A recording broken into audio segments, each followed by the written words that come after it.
تو پھر شریف خاندان اور شہباز شریف خاندان مشکل پہ نظر آتا ہے. بات کرنے کے لیے جوائن کیا ہے نون لیگ کے رہنما طلال چودھری صاحب نے اور پاکستان تحریک انصاف کے رہنما جناب عثمان ڈار صاحب نے. دونوں مہمانوں کا شکریہ. چودھری صاحب, آپ سے پوچھا گیا, یعنی شریف فیملی سے پوچھا گیا کہ یہ سب کچھ کہاں سے آیا, یہ منی لانڈرنگ کیسے ہوئی. آپ نے کہا سب کچھ پہلے سے ریکارڈ پہ موجود ہے, یہ سیاسی انتقام ہے. مگر سر, یہ پاپڑ والا بیچ میں کیسے آ جاتا ہے؟ یہ اتنا کروڑوں کا مال, کروڑوں کی چیزیں, کروڑوں کی رقوم یہ کیسے بھجواتا ہے؟ جو ڈاکومنٹس نیب پریزنٹ کر رہی ہے طلال صاحب, اب تک اس کو ڈینائی نہیں کیا گیا, کیوں؟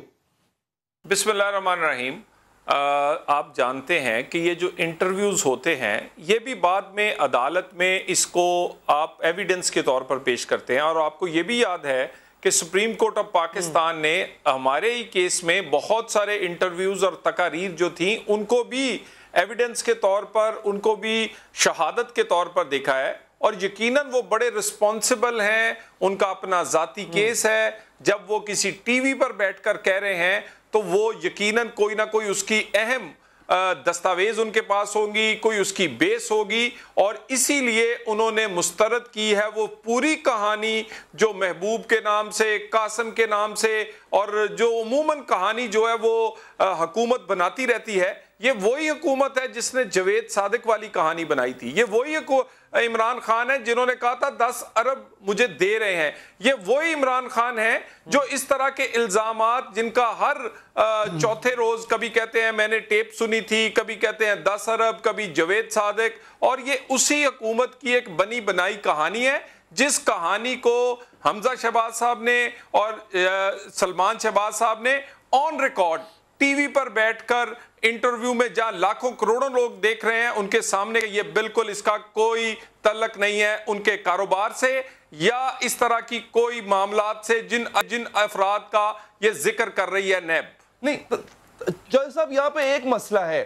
اس انٹرویو میں بھی انفیکٹ حمزہ شہباز صاحب کی اپنی گفتگو میں بھی یہ تو رد کیا گیا کہ اس منظور پاپڑ والے کو میں نہیں جانتا, یہ کون ہے, یہ مقصود ملک کون ہے, میں نہیں جانتا. یہ تو رد کیا گیا, لیکن یہ رد نہیں کیا گیا کہ ہاں یہ فورن انویسٹمنٹ آئی, یہ لوگ ہمارے اکاؤنٹ میں جو ہے, ہمارے اکاؤنٹ میں پیسے آتے رہے.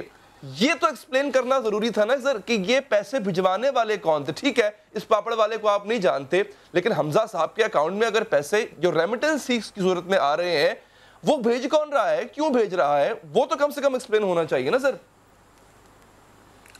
دیکھیں سب سے پہلی بات یہ ہے کہ کوئی بھی آدمی اگر اس طرح کے پیسے ہوں جو کہ جسے جسٹیفائی نہ کیا جا سکے تو کوئی بھی اپنے اکاؤنٹ میں کم از کم ٹرانسفر نہیں کرواتا, اور پھر اکاؤنٹ میں ٹرانسفر کروانے کے بعد انکم ٹیکس اور ویلتھ ٹیکس میں ڈکلیئر نہیں کرتا. تو یہ ڈکلیئرڈ ہیں سارے کے سارے لیگل چینل سے آئے ہیں, سارے کے سارے ان قوانین پر پورے اترتے ہیں جو پاکستان میں منی لانڈرنگ کے ہو, انکم ٹیکس کے ہو, ویلتھ ٹیکس کے ہو, کسی بھی کاروباری قوانین کے. یہ ساری جو ٹرانزیکشنز ہیں اس میں 90% بلکہ 99% ٹرانزیکشن جو ہے وہ اس دور کی ہیں جب یہ ہم زیر عتاب تھے مشرف دور کی, جب ابھی سی ایم صاحب یعنی شہباز صاحب تو اقتدار میں آئے نہیں. الزام تو یہ ہے کہ 2008 سے لے کر 18 کے درمیان جب سی ایم رہے ہیں تو پھر یہ سب کچھ کوئی پیسے کمائے اور منی لانڈرنگ کی گئی. یہ تو اس سے پہلے کی ٹرانزیکشنز ہیں, اور 15 سال میں کسی ادارے کو آج تک خیال نہیں آیا کہ کیا ان سے کوئی پوچھا جائے. ان کی ہر طرح کی سکروٹنی, ان کی ویلتھ ٹیکس کی, انکم ٹیکس کی, ان ٹرانزیکشنز کی پہلے بھی ہو چکی ہے, اور اس کے بعد جو ٹرانزیکشنز کی گئی ہیں ان کو جسٹیفائی کیا گیا ہے ویلتھ ٹیکس میں, انکم ٹیکس میں, اور اب بھی کورٹ آف لا میں جسٹیفائی کیا جائے گا کہ وہ لیگل مین سے آئی ہیں, وہ لیگلی آئی ہیں, جنہوں نے بھیجی ہیں, جن کے پاس آئی ہیں, وہ تمام چیزیں ریکارڈ پر پیش کی گئیں گی. مگر یہ کہانی جو ہے, یہ جو عمران سیریز ہے, جو جھوٹ کی کہانی ہے عمران سیریز کے نام سے, کبھی کوئی بنا دیتے ہیں, کبھی کسی کا نام لے دیتے ہیں, کبھی جوید صادق, کبھی 10 ارب, کبھی جناب فلاں کمیشن, کبھی فلاں کک بیک, کبھی پاپڑ والا, کبھی یہ صرف عمران سیریز ہے, جھوٹی کہانی ہے, اس کا کوئی تعلق نہیں, یہ صرف میڈیا ٹرائل کے لیے ہے. چلیں یہ میڈیا ٹرائل کی کوشش ہے, اور ہمیں یاد ہے یہ میاں محمود الرشید صاحب کا بیان تھا, انہوں نے کہا تھا خان صاحب نے ہمارے ذمہ لگایا, یعنی پنجاب کے منسٹرز کے کہ نون لیگ اور اپوزیشن کی کرپشن کی تشہیر بھی ہونی چاہیے, اس پہ بات بھی ہونی چاہیے. عثمان ڈار صاحب ایک جملہ بار بار طلال چودھری صاحب کہہ رہے ہیں حکومت ایسا کر رہی ہے, حکومت کی کوشش ہے, حکومت ہمارا میڈیا ٹرائل کر رہی ہے, حالانکہ کیس نیب کا ہے, انویسٹیگیشن نیب کی ہے. ان کو کہنے پہ شاید اس لیے مجبور کیا کہ حکومت ایسا کر رہی ہے کیونکہ حکومت ترجمان بنی ہوئی ہے اس وقت اداروں کی. نیب کی انویسٹیگیشن ہے, نیب کا کیس ہے, پریس کانفرنس کرتے ہیں آپ کے وزیر اطلاعات آ کے, کیوں؟ دیکھیں علی, پہلے تو میں طلال کو یاد دلانا چاہتا ہوں کہ ان کی ایک محترمہ رہنما مریم بی بی, یاد ہے وہ کیا کہتی تھی, میری لنڈن تو کیا پاکستان میں بھی کوئی پراپرٹی نہیں ہے. پھر آپ کی میڈیا کی آنکھ نے دکھایا, پوری قوم نے دیکھا کہ کہاں کہاں ان کی پراپرٹیز نکلتی ہیں. دیکھیں یہ کیس بالکل سمپل اور سادہ ہے. جو ان کی ٹرانزیکشنز ہوئی ہیں باقاعدہ سرٹیفائیڈ ڈاکومنٹس ہیں, بینکوں کے ڈاکومنٹس ہیں, سٹیمپڈ ڈاکومنٹس ہیں. اگر یہ سمجھتے ہیں پی ایم ایل این والے کہ اس میں کسی قسم کی بھی حکومتی سائٹ سے کوئی فوج ڈاکومنٹ بنا کے پیش کیے گئے ہیں میڈیا کو, میڈیا چینلز دکھا رہا ہے, تو یہ بینکنگ کورٹ میں جائیں, یہ ان بینکس کے اوپر جا کے قانونی کاروائی کریں. اگر یہ تمام دستاویزات جو منظور پاپڑ کی بات کر رہے ہیں یا جس کی بھی بات کر رہے ہیں, ان کی اپنی نااہلی کا اس بات سے آپ اندازہ لگا لیں. طلال صاحب تو چلے ہیں سرٹیفائیڈ نااہل, اس پہ میں بات نہیں کرنا چاہتا, لیکن ان کی لیڈرشپ دیکھیں, کوئی اثاثہ اپنے بلبوتے پہ نہیں بنا سکے اور پاکستانی قوم کے آگے یہ لوگ چورن بیچتے رہے ہیں. کبھی حدیبیہ کا, کبھی رمضان شوگر مل کا, کبھی مرغیوں کا کاروبار, کبھی بجلی میں پیسے انویسٹ کیے. اپنی ذات سے اپنی قابلیت کے بلبوتے پہ 1 روپیہ نہیں بنایا سلمان شہباز نے, حمزہ شہباز نے. 99% پیسہ 99% پیسہ جو آ رہا ہے وہ تو احتساب, دیکھیں وہ جو احتساب کرنے والے ادارے ہیں وہ کریں گے. ابھی طلال کہہ رہے تھے کہ 15 سال پہلے یہ سب کچھ نہیں ہوا. طلال چودھری, آپ لوگوں کا اس ملک میں آج تک احتساب ہی نہیں ہوا تھا. آپ لوگوں نے پرویز مشرف کے ساتھ مکمکہ کیا, آپ لوگوں نے آصف علی زرداری کے ساتھ نوری کشتی کھیلی. آج کم از کم قوم کو نظر آ رہا ہے کہ آپ لوگوں کا احتساب ہو رہا ہے, اس لیے آپ لوگوں کی چیزیں نکل رہی ہیں, اس لیے آج آپ کو نیب کا قانون کالا لگ رہا ہے. ذرا مجھے ڈیسائیڈ کر کے بتا دیں عثمان ڈار صاحب, احتساب کر کون رہا ہے؟ آپ کر رہے ہیں یا نیب کر رہی ہے, یا آپ کے آنے کے بعد نیب نے احتساب کرنا؟ 2 چیزیں ہیں. دیکھیں 2 چیزیں ہیں. ایک ایف آئی اے جو کہ سپریم کورٹ کے حکم پر سپریم کورٹ نے سو موٹو لیا اور بینامی اکاؤنٹس کے اوپر جو ایف آئی اے کام کر رہا ہے, وہ direct prime minister interior minister بھی ہیں آپ کے, اس لیے ان کو وقتاً فوقتاً اپڈیٹس دیا جاتا ہے جی کہ کس پیمانے کی یہاں کرپشن ہوئی ہے. دوسرا احتساب آپ کی نیب کر رہی ہے, نیب آزاد ہے, لیکن یہ جو بار بار چورن بیچنے کی کوشش کر رہے ہیں کہ ہمارے ساتھ پولیٹیکل وکٹمائزیشن ہو رہی ہے, تو آپ بتا دیں کہ حمزہ شہباز, سلمان شہباز اور پھر شہباز شریف صاحب کو جو پیسہ یہ ٹرانسفر ہو رہا تھا یہ باہر سے آیا کیسے؟ یہ دیکھیں جس قانون کی یہ بات کرتے ہیں, میں اکنامک ریفارم ایکٹ, دیکھیں علی, قوم کو بتانا ضروری ہے کہ انہوں نے جو اکنامک ریفارم ایکٹ 92 میں بنایا تھا, باہر سے پیسہ لے آؤ, یہ اسی لیے بنایا تھا. پوچھ گچھ نہیں ہوتی تھی. بالکل ٹھیک ہے سر, یہ آپ بالکل ہسٹری کو صحیح طرح ڈیفائن کر رہے ہیں, سمجھ آگئی بات. طلال صاحب, سوال جو عثمان ڈار صاحب اٹھا رہے ہیں, میرے خیال ہے اس کا جواب بھی اتنا ہی آسان ہوگا جتنا سوال سیدھا سا ہے. یہ حکومت آپ کے مخالف, کیونکہ اپوزیشن میں تھی, آپ کے مخالف تھی, اب بھی مخالف ہے, ہو سکتا ہے سازش کر رہی ہو, اداروں کے ساتھ کوئی مسئلہ ہوگا, ان کو آپ کے لیے ان کے دل میں اناد ہوگا, ہو سکتا ہے وہ بھی سازش کر رہے ہوں. لیکن سر یہ جو ڈاکومنٹس جو بار بار دکھائے جا رہے ہیں, جن کو نیب کے لوگ بھی دکھاتے ہیں, یہ حکومتی وزراء بھی آ کر دکھاتے ہیں, کیا یہ ڈاکومنٹس خود بنائے ہیں نیب نے یا حکومت نے؟ یہ فوج ہیں, جعلی ہیں, اور اگر ہیں تو سر چیلنج کریں ان کو, بلکہ ان اینکرز کو بھی آپ کورٹ لے کے جائیں جو یہ ڈاکومنٹس دکھا رہے ہیں کہ دیکھیں جناب یہاں پر ٹیٹیاں گئی ہوئی ہیں. دیکھیں جو تو معاملہ اینکرز کا, دیکھیں اینکرز کو تو خبر چاہیے, اور یقیناً جب انہیں کہیں سے بھی خبر ملتی ہے تو وہ چلاتے ہیں. اور کئی دفعہ ہمارے اینکر بھائی یا ہمارے صحافی جو ہیں وہ ڈاج انہیں کر دیا جاتا ہے, انہیں اصلی چیز کی بجائے کوئی اور چیز دے دی جاتی ہے, اور یہ کئی کیسز میں اس طرح ہوا ہے. باقی رہی ایک کہانی ہے, انہوں نے کہانی بنائی ہے, اور کہانی بنائی ہے انہوں نے بڑے ہی ایک بے ہنگم سے طریقے سے, کہ یعنی یہ کہتے یہ کہ جو انکم ٹیکس, جو ویلتھ ٹیکس کی ان کی ڈکلیئرڈ انکم ہے, جو ڈکلیئرڈ ٹرانزیکشنز ہیں, جن کی سکروٹنی ہوئی, جن کا آڈٹ ہوا, جن کا اس کے بعد 15 سال سے کئی دفعہ ان کا آڈٹ ہو چکا, ان کو یہ اپنی مرضی سے ایک عمران سیریز جیسی کہانی چھوٹی بنا کر پیش کر رہے ہیں, کسی کا نام جوڑ دیا, کسی کا نام جوڑ دیا. ہم یہ پہلے ڈینائی کر چکے ہیں, حمزہ شہباز صاحب بھی اور سلمان صاحب بھی, کہ کہ یہ بالکل یہ جھوٹی کہانی ہے. ان کی جو ٹرانزیکشن جو کاغذات ہیں وہ پاکستانی قوانین کے مطابق پاکستان کے بزنس کے جتنے بھی قانون منی لانڈرنگ سمیت ہیں وہ ان کے مطابق انہوں نے ہر ٹرانزیکشن اور ہر چیز کی ہے. اور یہ میری بات سنیں نا, یہ ساری کی ساری کہانی مجھے یہ بتائیں 15 سال نیب کیا کسی ٹائمنگ کا انتظار کرتی رہی, کسی اشارے کا انتظار کرتی رہی, کسی خاص ٹائمنگ کا انتظار کرتی رہی؟ یعنی یہ انہیں یاد کیوں آتا ہے اس وقت جب یہ آشیانہ میں پٹ جاتے ہیں, صاف پانی میں پٹ جاتے ہیں, جب یہ 56 کمپنیوں میں پٹ جاتے ہیں, جب شہباز شریف کو پکڑ کے یہ ان کا تیس نیس ہو جاتا ہے نیریٹو کہ وہ کرپشن اور چور اور اس کے بعد پھر انہیں یاد آتا ہے او ہو یہ تو ہم ناکام ہو گئے. یعنی یہ تو کہتے تھے کرپشن ان 10 سال میں ہوئی ہے, جب وہ سی ایم رہے ہیں اس 10 سال میں تو آپ کو ملا کچھ نہیں, نہ میٹرو میں, نہ اورنج لین میں, نہ صاف پانی میں, نہ آشیانہ میں, نہ 56 کمپنیز میں. اب آپ چلے گئے ان کے گھر کے کاروبار پہ, اور وہ بھی مشرف دور کے 2004 سے لے کر, یعنی اب آپ یہ کے لیے فرض تسلیم کرتے ہیں کہ 10 سال میں کچھ نہیں فرض کر لیا کہ آپ جو کہہ رہے ہیں کہ جناب پولیٹیکل وکٹمائزیشن ہے, نیب کو پہلے 15 سال خیال کیوں نہیں آیا کیونکہ یہ معاملات تو بڑے پرانے چل رہے ہیں. ایک لمحے کے لیے فرض کر لیا یہ سب کچھ ٹھیک ہے, 56 کمپنیوں کی آپ بات کر رہے ہیں یہ بھی ٹھیک ہے, حالانکہ ایک بندہ پکڑا گیا اس سے 1 ارب روپے ریکور بھی ہوا ہے اور وہ علی عمران کے کھاتے میں تمام چیزیں جا رہی ہیں, وہ علیحدہ بحث ہے.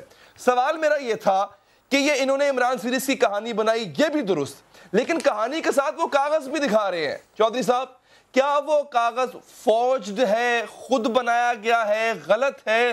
کیا اس کاغذ کے مطابق جو حمزہ صاحب کے اکاؤنٹ میں پیسے گئے وہ جھوٹ ہے, وہ کاغذ جھوٹ ہے؟ چودھری صاحب دیکھیں یہ 2 سوال بنتے ہیں. حمزہ صاحب کے کاغذ تو ہر گلی محلے میں لوگوں کے پاس ہیں, کیونکہ وہ جب بھی اپنا الیکشن لڑتے ہیں تو وہ اپنے ڈکلیئر کرتے ہیں ایسٹ, اور پھر ایز اے ممبر قومی اسمبلی یا صوبائی اسمبلی ہر سال ڈکلیئر کرنا پڑتا ہے. تو ان کے تو ایسٹس, ان کی چیزیں جو ہیں ان کا مخالف ہر کوئی لے سکتا ہے اور وہ انٹرنیٹ پر اویلیبل ہیں. اسی طرح شریف فیملی کے جتنی ڈاکومنٹ چیزیں ہیں, کیونکہ وہ ایک پولیٹیکل فیملی ہیں, لوگوں نے ان کو کئی دفعہ چیلنج کیا ہوگا, کئی دفعہ سکروٹنی کروائی ہوگی, آڈٹ کروایا ہوگا. وہ ان کا دعویٰ بھی ہے, اور آج تک یہ سچا بھی ثابت ہوا ہے کہ آج تک کسی ایجنسی نے انکم ٹیکس ہو, ویلتھ ٹیکس کی ہو, کوئی منی لانڈرنگ کو ڈیل کرنے والی ہو, 15 سال کی پرانی ٹرانزیکشن آج تک کسی نے اعتراض نہیں اٹھایا, اور سب نے کہا یہ قانون کے مطابق ہے. اب یہ کیونکہ کہانی بنانی ہے, کیونکہ شرمندگی سے بچنا ہے, اس لیے کہ یہ پروف تو کر نہیں سکے, نہ آشیانہ, نہ صاف پانی, نہ 56 کمپنیاں, نہ میٹرو, نہ اورنج لین, یعنی 10 سال میں انہیں ہماری کرپشن نہیں ملی. اب ان کے گھر کے کاروبار کو 2004, 5, 6, 7 کو دیکھ رہے ہیں, جبکہ نہ وہ اقتدار میں تھے, نہ وہ اس وقت, وہ تو زیر طاقت تھے اس وقت. میرے بھائی آپ یہ جواب دیں کہ ان 10 سالوں میں آپ کیا تسلیم کر لیا ہے آپ نے کہ انہوں نے کچھ نہیں کیا, اسی لیے ان کے ذاتی کاروبار کو پرانے سالوں کو آپ کھنگال رہے ہیں؟ بالکل ٹھیک ہے, لیکن سوال یہی اٹھتا ہے نا کہ ان 10 سالوں میں جب وہ زیر عطاب تھے 21,000 اکاؤنٹ کی ویلیو سے آپ 3 ارب تک کیسے پہنچ گئے؟ اور اس 3 ارب میں شامل ہے وہ شخص جو بظاہر پاپڑ بیچتا تھا یا کسی منی ایکسچینج کمپنی میں ایک سلمان شہباز صاحب اور وہ پیسے بھجوا رہا تھا. وہ ایک بڑے بزنس فیملی سے ان کا تعلق ہے. ان کے دادا جو تھے وہ پاکستان کے بڑے انڈسٹریلسٹ تھے, ان کے پاس کروڑوں اربوں اس وقت تھے جب لوگوں کے پاس ہزاروں یا سینکڑوں بھی نہیں ہوا کرتے تھے. وہ 1960-70 میں ارب پتی اور سب سے بڑے ایک کارخانہ دار تھے, وہ انڈسٹریلسٹ تھے, اس کے وہ پوتے ہیں. وہ ان کی کوئی جائیداد یا اتنا یہ کہہ دینا کہ یہ کوئی بہت بڑی اماؤنٹ ہے, یہ ایسی کوئی بات نہیں, اور یہ جسٹیفائیڈ ہے. پاکستان کے قانون کے مطابق ٹرانزیکشنز ہوئی ہیں. یہ لوگوں کو غلط بتایا جا رہا ہے. میں بار بار کہہ رہا ہوں, لوگوں کو کہانی کچھ اور سنائی جا رہی ہے, اصلیت کچھ اور ہے. اچھا چلیں بالکل ٹھیک ہے. ایک جملہ جو کہ ابھی تھوڑی دیر پہلے ملک احمد صاحب نے کہا ہے کاشف عباسی صاحب کے پروگرام میں, عثمان ڈار صاحب, کہ سلمان شہباز صاحب کو اپنی قانونی ٹیم سے مشورہ کرنے کے بعد انٹرویوز دینے چاہیے. تو کہیں نہ کہیں تو آپ ان کی قیادت کو بھی لگتا ہے کہ سلمان شہباز صاحب کو اس طرح سے انٹرویو نہیں دینا چاہیے, ان کی قانونی ٹیم شاید ان کو کوئی اور مشورہ دے. عثمان ڈار صاحب, سر یہ اگر ثابت کر دیتے ہیں کہ یہ, ان کا بیان بھی, ان کا دعویٰ بھی ہے کہ سب کچھ پہلے پر ریکارڈ پہ موجود ہے, آپ کو پہلے خیال کیوں نہیں آیا؟ آپ کے دور میں سب کچھ کیوں ہو رہا ہے؟ اس کو وہ پولیٹیکل وکٹمائزیشن سمجھتے ہیں. دیکھیں علی, پہلے تو میں دیکھ رہا تھا طلال چودھری واویلا کر رہے جی پچھلے 10 سال میں کچھ انہیں ملا ہی نہیں ہے. تو طلال چودھری کو میں فی الحال یہی کہنا چاہوں گا کہ ابتدائے عشق ہے روتا ہے کیا، طلال چودھری آگے آگے دیکھ ہوتا ہے کیا، ابھی تو پارٹی شروع ہوئی ہے. کی بات نہ کریں سر، آپ اپنا بتائیں نا. آپ کی حکومت آتی ہے تو آپ پہ الزام لگ رہا ہے کہ نیب کے پیچھے آپ کھڑے ہیں. دیکھیں نیب کے پیچھے ہم کیوں کھڑے ہوں گے؟ یہ کیسز تو ان لوگوں نے اپنے اپنے دور حکومت میں ایک دوسرے پہ رجسٹر کرائے ہیں. آصف علی زرداری صاحب کی حکومت تھی، انہوں نے ان پہ رجسٹر کیے، ان کی حکومت تھی، انہوں نے ان پہ رجسٹر کیے، ہم نے تو آگے نیب کو آزاد کیا ہے. لیکن ایک چیز دیکھیں علی، ایک چیز جو آج پاکستان میں ریکارڈ کا حصہ ہے، آصف علی زرداری نے منی لانڈرنگ کرنے کے لیے ایان علی کا سہارا لیا، شہباز شریف نے اس ملک میں منی لانڈرنگ کرنے کے لیے محبوب علی کا سہارا لیا. دونوں کا ماڈل ایک ہی ہے، ایک میں فیمیل ہے ایک میں میل ہے. دیکھنے والی بات یہ ہے کہ شاید آپ کو یاد ہوگا علی، پنجاب میں ایک ڈبل شاہ ہوتا تھا، ڈبل شاہ، وہ راتوں رات پیسے ڈبل کر دیتا تھا. میں تو آج پنجاب کے لوگوں کو کہنا چاہتا ہوں کہ آپ لوگ حمزہ اور سلمان شہباز سے رابطہ کریں، ان شریفوں سے، ان شریف شاہوں سے رابطہ کریں، یہ بھی آپ کے پیسے دنوں میں ڈبل ٹرپل 100 گنا بڑھا دیں گے. ان کے احساسے تو دیکھیں، جب یہ لوگ اقتدار میں آئے ہیں ان کے احساسے اتنے تیزی سے اوپر گئے ہیں کہ دنیا ڈبل شاہ کو بھول گئی ہے. ہمارے قومی احساسے تو دن بدن نیچے جاتے جا رہے ہیں. طلال چودھری کو تو چاہیے سلمان شہباز کا لنڈن کا نمبر دے پاکستانیوں کو، احساسے اوپر. یہی تو پرابلم ہے علی، یہی پرابلم ہے کہ شریف خاندان کے، زرداری خاندان کے احساسے اوپر گئے ہیں اور ملک کے احساسے نیچے گئے ہیں، کیونکہ انہوں نے جو دبا کے کرپشن کیا ہے اس ملک میں. اور آج یہی وجہ ہے پاکستانی قوم ان کی نہلی اور کرپشن کا بوجھ مہنگائی کی شکل میں اٹھا رہی ہے. یہی وجہ ہے کہ ہم بار بار ان کی نہلی اور کرپشن قوم کے سامنے رکھتے ہیں. اسی طرح سے تو جہانگیر ترین صاحب کے احساسے بھی اوپر گئے تھے جو انہوں نے ملک کو دبایا. دیکھیں 30,000 ارب جو جب ملک کے احساسے نیچے جا رہے تھے، ترین صاحب کے احساسے بھی اوپر جا رہے تھے. دیکھیں وہ فیصلہ آ چکا ہے سپریم کورٹ سے، وہ فیصلہ سپریم کورٹ سے آ چکا ہے، ان کا فیصلہ آنا باقی ہے اور فیصلہ خلاف آیا ہے. قوم علی منتظر ہے کہ کب آصف علی زرداری اور شہباز شریف جیسے معاشی دہشت گرد سلاحوں کے پیچھے ہوں گے. قوم منتظر ہے. ان لوگوں کی وجہ سے آج مہنگائی، بے روزگاری، غربت اس ملک میں سر چڑھ کے بول رہی ہے. ٹھیک ہے، بہت بہت شکریہ آپ کا عثمان ڈار صاحب. طلال چودھری صاحب آپ کا بھی بہت بہت شکریہ. وقت تو ہے بریک کا، آپ ایک دفعہ لے کے چلیں گے کراچی، لیکن جانے کے لیے ہمارے پاس کوئی ٹرانسپورٹ نہیں، کیونکہ کراچی کے اندر جو ٹرانسپورٹ کا نظام تھا وہ تقریباً تباہ ہو چکا ہے. آخری 10 بسیں جو چل رہی تھی حکومت کی طرف سے وہ بھی رک گئیں، حالانکہ ان کو بعد میں چلایا گیا. لیکن یہ 10 ہی کیوں ہے جبکہ سینکڑوں کا وعدہ کیا گیا تھا؟ اس وقفے کے بعد بات کریں گے.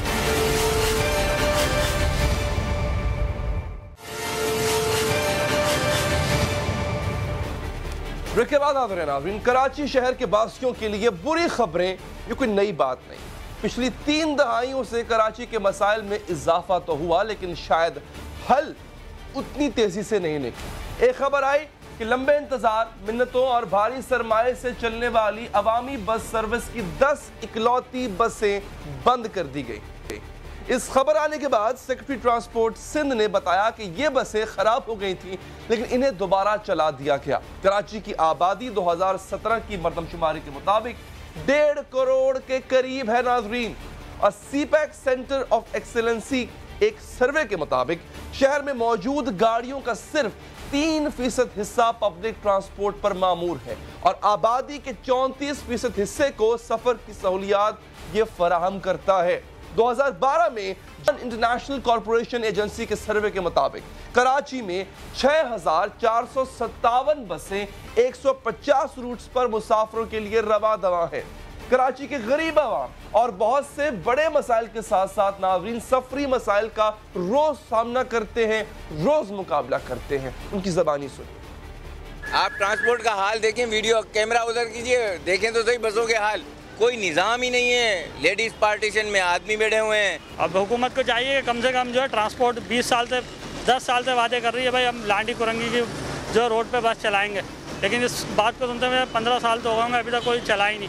کوئی بھی سیٹ نہیں مل رہی، اتنی بھری بھی ہوتی ہے جیسے کہ بکری اور بکروں کو لے کے جاتے ہیں نا، اس طرح بھری بھی ہوتی ہے گاڑی. پبلک ٹرانسپورٹ میں بھائی 2 دن CNG بند ہوتی ہے، خواری کرو 3 گھنٹے خوار ہوتے ہیں، یہاں پہ کوئی پوچھنے والا نہیں ہے. ناظرین کراچی میں ماس پبلک کا سب سے پہلا منصوبہ کراچی سرکولر ریلوے تھا، اور آپ کو بتائیں کہ 80 کی دہائی میں 24 ٹرینوں سے لیس یہ سسٹم 60 لاکھ لوگوں کو نقل و حرکت کی سہولت فراہم کر سکتا تھا. لیکن شہر کے حالات خراب ہوئے. 1999 تک ٹرینوں کی تعداد صرف 1 رہ گئی. 2005 کے ماسٹر ٹرانسپورٹ پلان نے شہر کے لیے سرکولر ریلوے کی بحالی اور پھر 6 نئی ماس ٹرانزٹ بس سروس چلانے کی تجویز تھی. اس پر عمل کرنے کے لیے سندھ حکومت نے ایک منصوبہ شروع کیا جسے عوامی بس سروس کا نام دیا گیا. تو کیا گیا لیکن مکمل ہونے سے اب تک قاصر. ناظرین، سینکڑوں بلکہ ہزاروں بسز آنی تھی، مگر اتنے انتظار کے بعد صرف 10-20 اور ان کو چلانا بھی سندھ حکومت کے لیے مشکل ہوتا جا رہا ہے. 1.5 کروڑ کی آبادی کے اس شہر کو نہ جانے ناظرین کب سفر کے سستے اور معیاری ذرائع نصیب ہوں گے. امید باندھنے سے پہلے عوام بس سروس کا ریکارڈ ضرور چیک کر لینا چاہیے. اس پر بات کرنے کے لیے موجود ہیں سندھ کے صوبائی وزیر جناب ناصر شاہ صاحب. شاہ صاحب، شکریہ آپ کے وقت کا. ہمیں معلوم ہے یہ وزارت اس وقت آپ کے پاس نہیں ہے، آپ اس کے کرتا دھرتا نہیں، لیکن ایک عرصے تک آپ کے پاس یہ وزارت رہی تھی. سر، دعویٰ ہوا سینکڑوں بسز کا، پھر ہزاروں بسز کا. آخر بنیادی وجہ کیا ہے کراچی شہر کو آپ کی حکومت ایک معیاری اور مکمل بس سروس یا ٹرانسپورٹ سروس نہیں دے پائی؟ بسم اللہ الرحمن الرحیم. اللہم صلی علی محمد و آل محمد. علی حیدر بھائی، آپ صحیح کہہ رہے ہیں کہ ظاہر ہے جب تک بسز آ نہ جائیں، روڈوں میں چل نہ جائیں، تب تک تو یہی صورتحال ہے جس کی آپ نے نشاندہی کی. اور ہم نے مکمل طور پر کوشش کی تھی. یہ جو ڈیٹس دی گئی تھیں یا جو باتیں کی گئی تھیں، ان میں اس حد تک سچائی ضرور تھی کہ ہم نے اسکیمز بنائیں اور پھر ان کو پیپرز میں ایڈورٹائز بھی کیا. مختلف یہاں کے جو ٹرانسپورٹرز تھے ان سے مل کر اور فنڈز بھی رکھے گئے، لیکن وہ اس میں کوئی پیش رفت نہ ہوئی اور وہ لوگ اس میں نہیں آئے. بعد میں کچھ اور پرابلمز آ گئے تھے. بہت اچھی ہے کیونکہ آپ نے تھر کول پاور پروجیکٹ ایک بہت بڑا پروجیکٹ تھا، آپ نے اس کا خواب پورا کر کے دکھایا، یعنی اس کا مطلب ہے آپ کے پاس کیپیسٹی ہے. لیکن سر، ایک بڑی نارمل سی عام سی چیز، یعنی جو کہ ہر ملک میں سہولت دی جاتی ہے، ہر میٹروپولیٹن شہر میں دی جاتی ہے سہولت، وجہ کیا ہے سر اس کی؟ کیوں نہیں آپ یہ وعدہ پورا کیوں نہیں کر پائے؟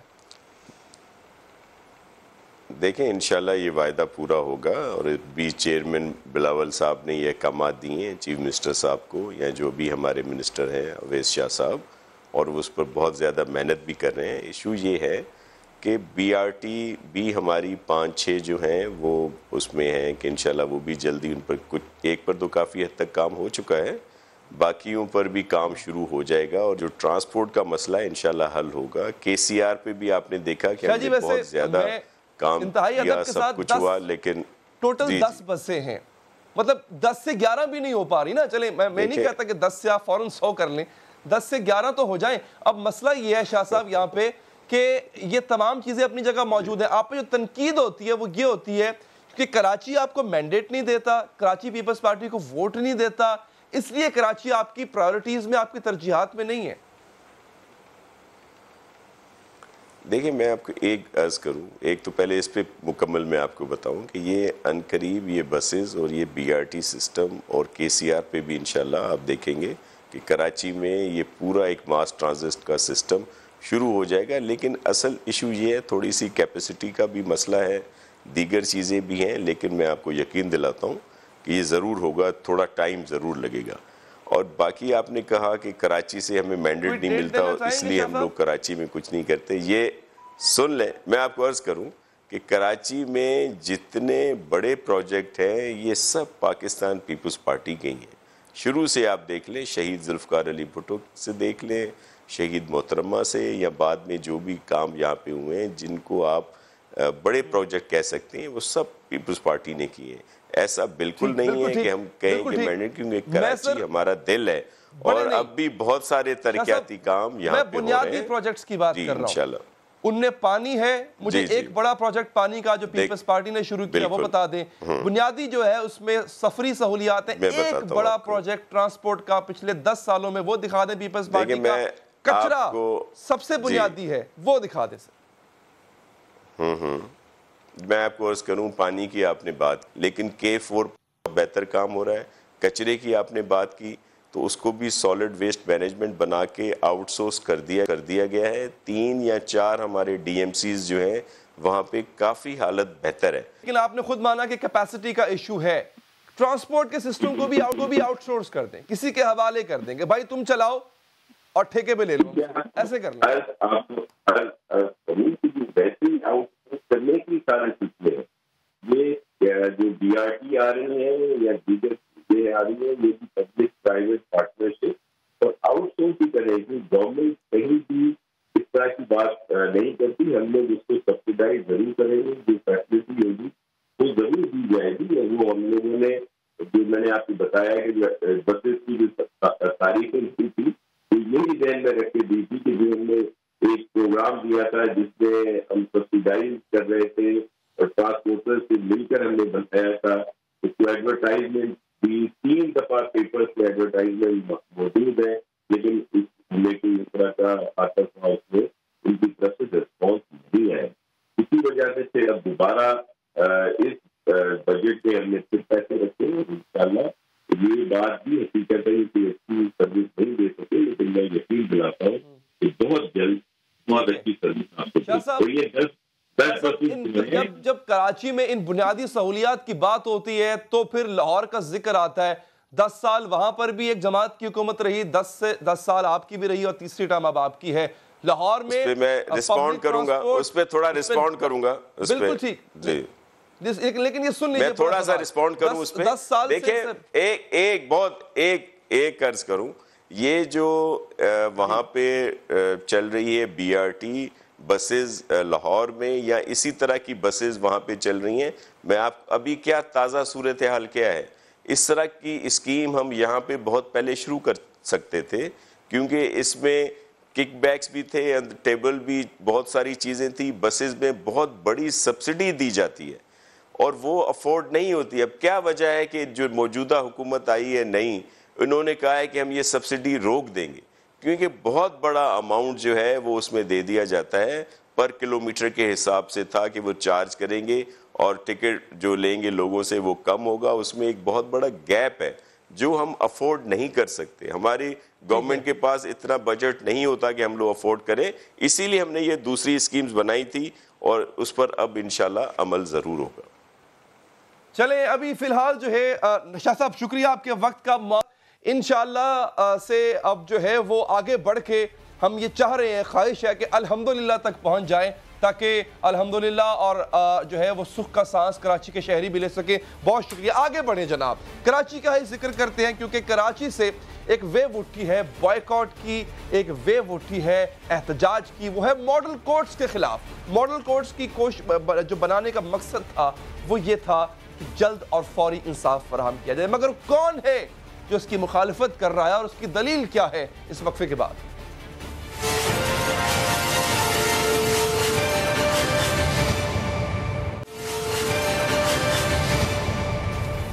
ناظرین, انصاف وہی جو وقت پر ملے, لیکن ہمارے نظام انصاف میں تاریخ پر تاریخ تو مل جاتی ہے, نہیں ملتا تو انصاف.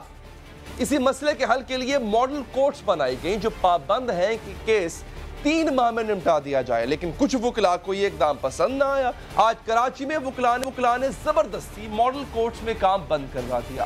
وکلا نے زبردستی ماڈل کورٹس میں کام بند کروانے کے بعد عدالتوں میں موجود وکلا اور ملزمان کو باہر نکال دیا, ملازموں کو معذرت کے ساتھ. ماڈل کورٹس کا مقصد یہی تھا ناظرین کہ سالین کو جلد انصاف دیا جائے, کیونکہ کئی دفعہ ہمارا نظام انصاف کسی کو انصاف دینے میں دہائیاں لگا دیتا ہے, اور جسے انصاف چاہیے تھا وہ ہر قسم کے انصاف سے بے نیاز ہو چکا ہوتا ہے. یہ ماڈل کورٹس کا قیام ضروری تھا, اچھا اقدام تھا. 4 اپریل 2019 کی وائس آف امریکہ کی خبر کے مطابق ناظرین, پاکستان کی مختلف عدالتوں میں اس وقت 19 لاکھ سے زائد کیسز زیر التوا ہیں. سائلین کو فوری اور سستے انصاف کے لیے اپریل کے شروع میں ماڈل کورٹس نے کام شروع کیا. یہ کورٹس ملک بھر کے تمام اضلاع میں بنائی جاتی ہیں. پہلے مرحلے میں ان عدالتوں میں صرف قتل اور منشیات کے مقدمات کی سماعت کی جا رہی ہے. ماڈل عدالتیں کیس 3 ماہ کے اندر نمٹانے کی پابند ہیں. مقدمے کی سماعت روزانہ کی جاتی ہے اور سماعت ملتوی کرنے کی منظوری نہیں دی جاتی. وکلا اور استغاثہ دونوں ٹرائل کا شیڈیول پہلے ان کو فراہم کیا جاتا ہے اور وہ اس کے پابند ہوتے ہیں. اگر وکیل عدالت میں پیش نہیں ہو سکتے تو انہیں ماڈل ٹرائل کورٹ کو بتانا ہوتا ہے کہ ان کی جگہ کون آئے گا. عوام بھی فوری انصاف ملنے پر خوش نظر آتی ہے. ایک دفعہ ان کی بات بھی سن لیں آپ.